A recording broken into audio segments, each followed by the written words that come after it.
अस्सलाम वालेकुम 10th class. तो आज हम बायोलॉजी का चैप्टर नंबर 1 जो है इसका लेक्चर नंबर 3 डिस्कस करेंगे। ठीक है, कल हमने पढ़ा था यहाँ तक, ठीक है, लेरेंक्स तक। आज हम लेरेंक्स का नेक्स्ट पार्ट पढ़ेंगे। Larynx continues to the trachea. Larynx जो है वो ट्रैकिया तक कंटिन्यू रहता है। ट्रैकिया जो ये बड़ा सा पाइप लगा हुआ है, ठीक है, पाइप तक बना हुआ है, इसे हम कहते हैं ट्रैकिया। अब ट्रैकिया को हम which is also called the wind pipe, trachea को हम विंड पाइप भी कहते हैं, यानी हवा की सांस की नाली। ठीक है, it is about 12 centimetre long tube. ये तकरीबन जो है वो 12 सेंटीमीटर लॉन्ग होती है। अब जैसे ये मेरे पास स्केल है तो ये इसके सेंटीमीटर्स हैं, ठीक है, ये वाले। अब 12 सेंटीमीटर यानी इतनी लंबी तकरीबन ये होती है, ये 12 तक, ठीक है, इतनी लंबी जो है वो ट्रैकिया आपका होता है। आगे है जी, which lies in front of oesophagus. ये ओसोफेगस जिसे हम खुराक की नाली कहते हैं उसके सामने है बिल्कुल, ठीक है, यानी ये हमारी ओसोफेगस है और साथ बिल्कुल जो है वो हमारा ट्रैकिया है। उसके बाद है जी, there are C shaped cartilaginous rings. ठीक है, सी शेप के हमारे एक रिंग्स हैं, ठीक है, जैसे यहाँ पर मैंने आपको बताया था ना, कार्टिलेज ऐसी हड्डी होती है जो मूव हो जाती है, जैसे हमारे कान की हड्डी और हमारे नाक की हड्डी ये मूव हो जाती है ना, एक रिंग्स होती हैं, और ये रिंग भी जो है वो कार्टिलेज बोन से बनी होती हैं, ठीक है, ये भी कार्टिलेजिनस होती हैं, यानी ये मूव हो सकती हैं, ठीक है, यानी ये कंट्रैक्शन और रिलैक्सेशन भी करती हैं। उसके बाद है the wall of trachea. Trachea के जो वॉल होती है उसमें ये रिंग्स होते हैं। अब जैसे आप पीछे देख लें, ये हमारा ट्रैकिया है, इसकी ये जो सी शेप बनी हुई है ना, इसे हम कहते हैं कार्टिलेजिनियस रिंग्स, ठीक है।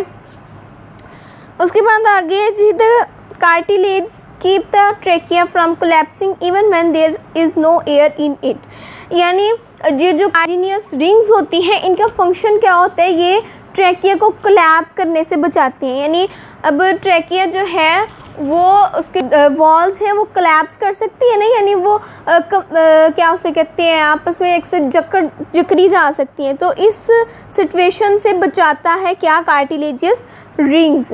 उसके बाद है, on entering the chest cavity the trachea divides into 2 smaller tubes called bronchi. अब हम ब्रोंकाई का रोल पढ़ेंगे, ठीक है, तो ये हमारा ट्रैकिया है, ठीक है। अब ये ट्रैकिया जब यहाँ तक पहुँचा है ये क्या बन गया है, 2 पार्ट्स में डिवाइड हो गया है, ठीक है। जब ये 2 पार्ट्स में डिवाइड हो गया तो इसको हम क्या कहते हैं, ब्रोंकाई, ठीक है। इससे ये फर्स्ट ब्रोंकाई और ये हमारी सेकंड ब्रोंकाई, ठीक है। तो ये क्या बन जाते हैं, ब्रोंकाई, और यानी दोनों को अगर हम इकट्ठा पढ़ेंगे तो वो ब्रोंकाई है, और अगर एक को पढ़ेंगे तो वो क्या है, ब्रोंकस। यानी अगर हम इसको अलग से प्रोनाउंस करें और इसको अलग से प्रोनाउंस करें तो वो होगी ब्रोंकस, और अगर दोनों को इकट्ठा कहें तो वो क्या होंगी, ब्रोंकाई। उसके बाद है जी, the bronchi also have cartilaginous plates in their walls.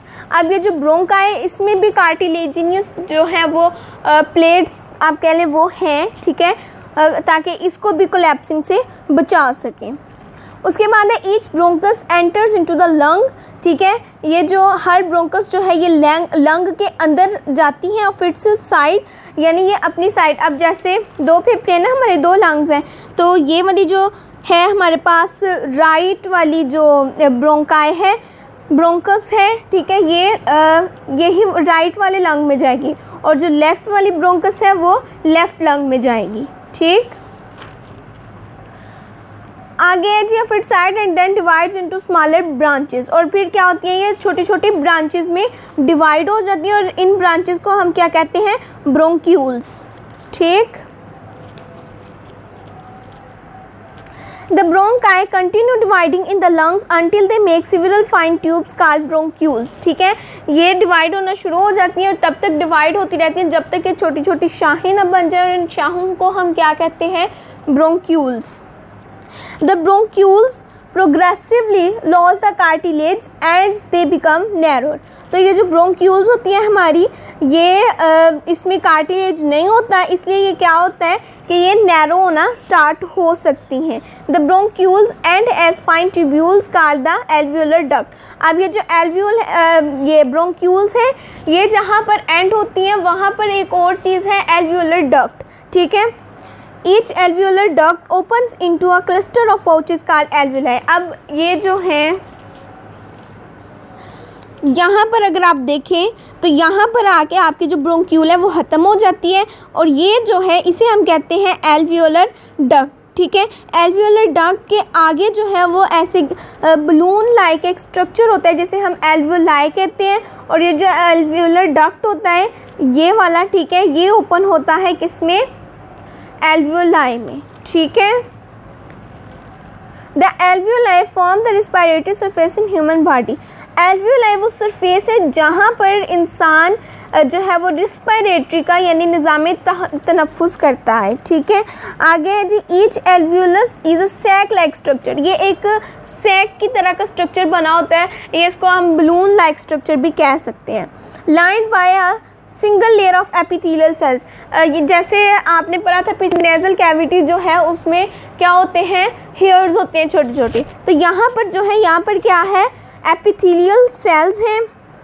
It is bound on the outside by a network of capillaries. तो ये जो एपिथेलियल सेल्स हैं ये बाहर की तरफ होते हैं और ये किसकी मदद से जो है वो बाउंड होते हैं, कैपिलरीज के नेटवर्क की वजह से, ठीक है। उसके बाद है द पल्मोनरी आर्टरी। अब आगे है पल्मोनरी आर्टरी। तो पल्मोनरी आर्टरी कौन सी थी वाला, जो आर्टरी है एक ब्लड वेसल है, लेकिन ये क्या है, इसका जो रिलेशन है वो लंग के साथ है, ठीक है। फ्रॉम द हार्ट, ये लंग की तरफ से हार्ट की तरफ से containing from the heart containing deoxygenated blood, ये जो है वो डीऑक्सीजनेटेड ब्लड को कैरी करती है। इसके अलावा जितनी भी आर्टरीज हैं वो सारी ऑक्सीजनेटेड ब्लड कैरी करती हैं, लेकिन जो पल्मोनरी आर्टरी है ये डीऑक्सीजनेटेड ब्लड कैरी करती है। एंटर्स द लंग्स, और कहाँ तक जाती है, लंग्स तक। And branches into arterioles and then into capillaries. और फिर क्या होता है कि इनकी छोटी छोटी आर्टीरियोल्स बन जाती हैं और कैपिलरीज बन जाती हैं विच सराउंड एल्वियोलाई, जो कि एल्वियोलाई के इधर आगे नेटवर्क बन जाता है। अब जैसे यहाँ पर है तो ये आर्टीरियोल जो है ये पल्मोनरी आर्टरी से ही इसकी ब्रांच एक निकली है, ठीक है। और ये कैपिलरीज, ये दोनों जो है ये पल्मोनरी आर्टरी की तरफ से ही आई हैं, ठीक है। और फिर ये क्या हो जाता है कि एल्वियोलाई के इधर उधर फैल जाती हैं। These then join together to form the venules। और फिर कैपिलरीज और जो आर्टरीज होती हैं, ठीक है, ये दोनों जो हैं वो आपस में जुड़ जाती हैं। क्यों जुड़ती हैं, वेन्यूल्स को बनाने के लिए, विच फॉर्म पल्मोनरी वेन। और ये वेन्यूल्स बनाती हैं जिसकी वजह से फिर आगे पल्मोनरी वेन होती है। पल्मोनरी वेन का जो रिलेशन है वो भी लंग्स के साथ होता है। The pulmonary vein carries the oxygenated blood back to heart. और फिर जो हमारी पल्मोनरी वेन होती हैं ये लंग से ऑक्सीजनेटेड ब्लड कैरी करती हैं और फिर हार्ट तक लेके आती हैं और फिर हार्ट जो है वो हमारी पूरी बॉडी को वो वाला ब्लड जो है वो सप्लाई कर देता है। डन। अब कल हम पढ़ेंगे लंग्स। कल मतलब नेक्स्ट लेक्चर में हम लंग्स का रोल पढ़ेंगे। तब तक के लिए अल्लाह हाफ़िज़।